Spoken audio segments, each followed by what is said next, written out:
I'm your host, Annie Bowles, and this is News du Jour.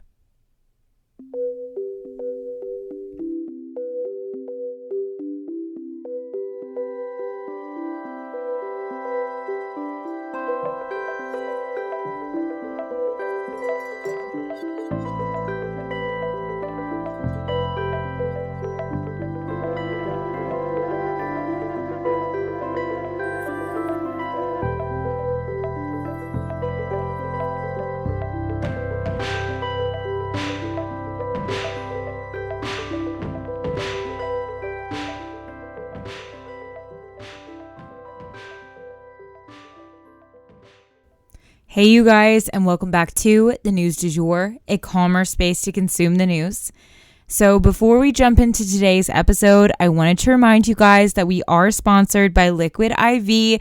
They help to make our show possible. And if you're not familiar with Liquid IV, what it is basically a packet of a powder formula that you mix into water, and it helps that water go further in your body. They call it a hydration multiplier because that's what it does. It helps you hydrate faster. Liquid IV also delivers you with 5 essential vitamins, and it's super easy to just throw in your purse when you're traveling or if you're having a fun night out and you want to make sure you're hydrated for the next morning.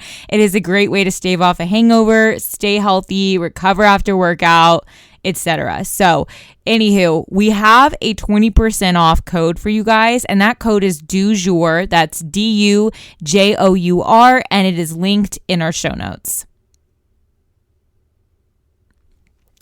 Okay, and right here at the top, I wanted to issue a reminder to you guys that the very first Republican primary debate will be held on Fox News on August 23rd, which is next Wednesday. So mark your calendars if you're the type to tune into something like that. I will definitely be tuning in, and we'll be breaking it all down for you guys. So if debates aren't for you, don't worry. I'll make sure you get the gist of what happened and any juicy details.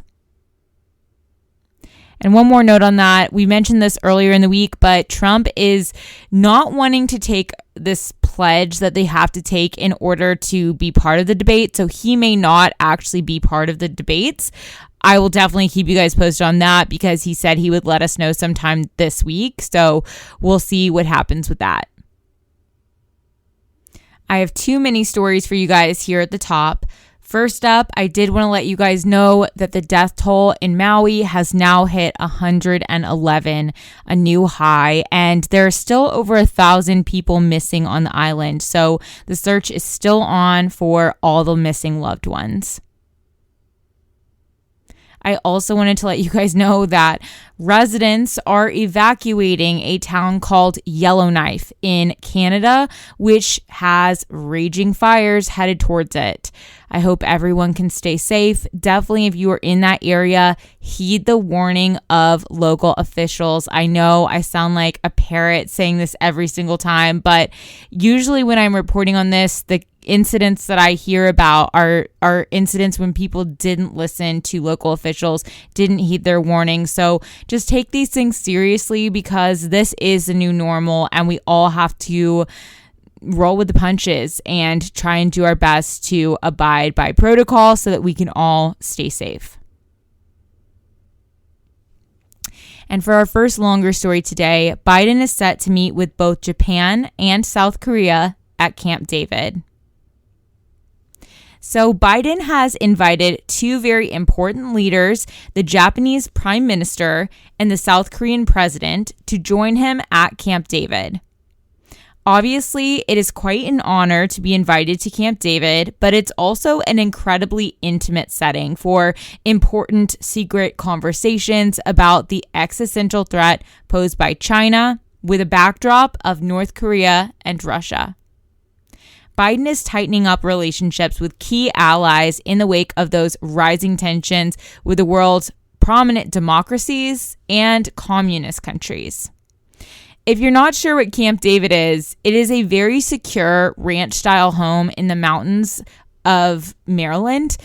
And it's a place that presidents can retreat to get away from the hustle and bustle of DC and the White House.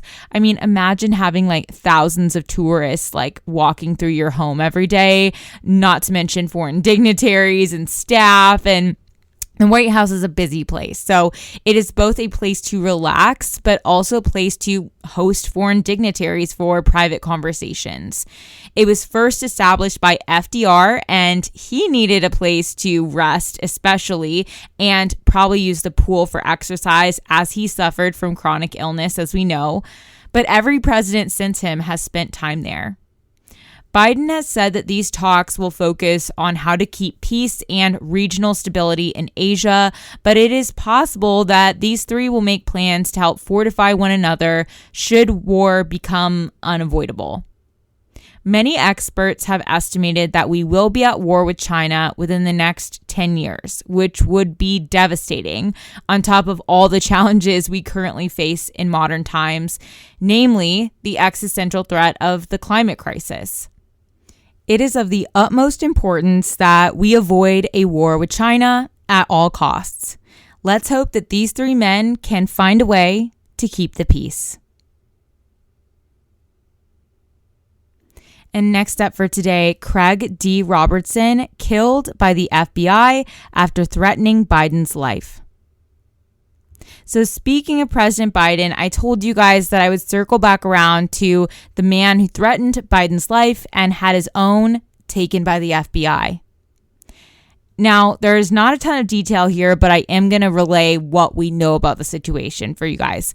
A staunch Trump supporter named Craig D. Robertson reportedly made a credible threat against Biden's life as Biden was set to speak in this man's home state. As he was making this threat, the FBI arrived at his residence and they were confronted by an armed Mr. Robinson. He had previously threatened local law enforcement with an AR-15, so this isn't necessarily a surprising incident. They knew this man was heavily armed, and based on his threats, he was potentially dangerous. We don't have any more information really beyond that, but I wanted to make sure you guys knew what we knew. Based on the pictures of his home, though, it is pretty clear that this man had a veritable arsenal in there with him. For our next story today, we are headed over to Niger, where there has been a coup. So there has been a coup in Niger that could have ripple effects all around the world. Security forces have removed the elected leader there, and things have spiraled into chaos since then. This has a lot of people worried, from neighboring countries to the country's former allies such as France and the United States. The president is being detained in the country and they plan to try him for treason. The new government is working quickly to establish their rule and, cut ties with other African nations that were formerly their allies and make ties with other African nations that have more authoritarian leadership. Their power supply has been cut off and other sanctions are being put into place to essentially isolate the country, cutting off their resources. At the end of the day, punishments like that do affect the government, and they are really the only way to put pressure on such a government, but they also affect the everyday people much more. There will be a grave economic impact there on the ground for the average Joe. So why did this coup happen in the first place? Well, there is a ton of history here and a lot of build up to this moment, but essentially, Niger is a very poor country where people are frustrated with their government. The population is very polarized. Some people feel that the government was doing what it could, and other people are glad to have had it overthrown, and they are celebrating this coup. The biggest takeaway about the coup, however, might be the fact that this area continues to be a terrorist hotbed. Al-Qaeda and the Islamic State are both growing in this region, and experts are worried that this instability may serve as an opportunity for these groups to ramp up their propaganda and recruit frustrated civilians into their fold. We'll definitely keep you guys posted as this coup continues to play out. And for our last story for the week, a yellow-legged hornet arrives in the United States. So, a specific type of hornet from Asia has been spotted in the US for the first time. In Georgia, to be specific, as if they didn't have enough news going on about them right now. But no one knows how this insect got there, but what we do know is that this type of hornet can be incredibly invasive, meaning that it could potentially threaten honey production of native pollinators here and therefore our agricultural industry as a whole. A beekeeper in Georgia was the first to notice this hornet, and she quickly reported it to the state, and they passed that information up the chain of command to the U.S. Department of Agriculture's Animal and Plant Health Inspection Service. They then confirmed that this was a valid sighting of this creature, and as guided by these experts, next steps will be to basically set traps and see if there are any more of this insect floating around.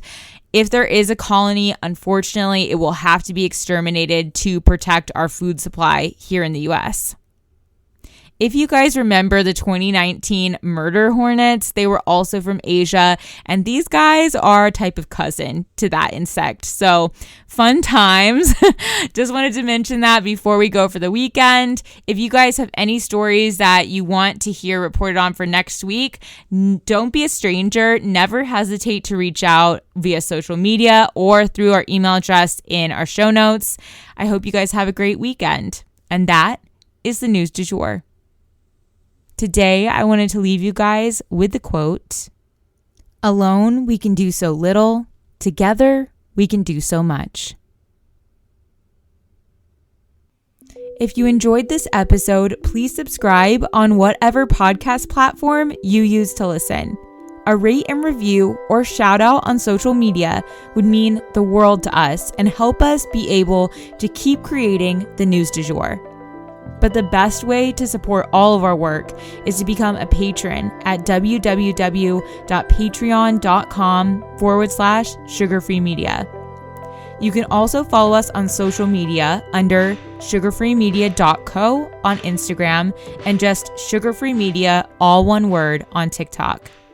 Any little noises you may hear in the background are my rescue pup. He has a little separation anxiety and always records with me. We appreciate you listening and look forward to telling you about the news again next time on News du Jour. Broadcasting from Oklahoma.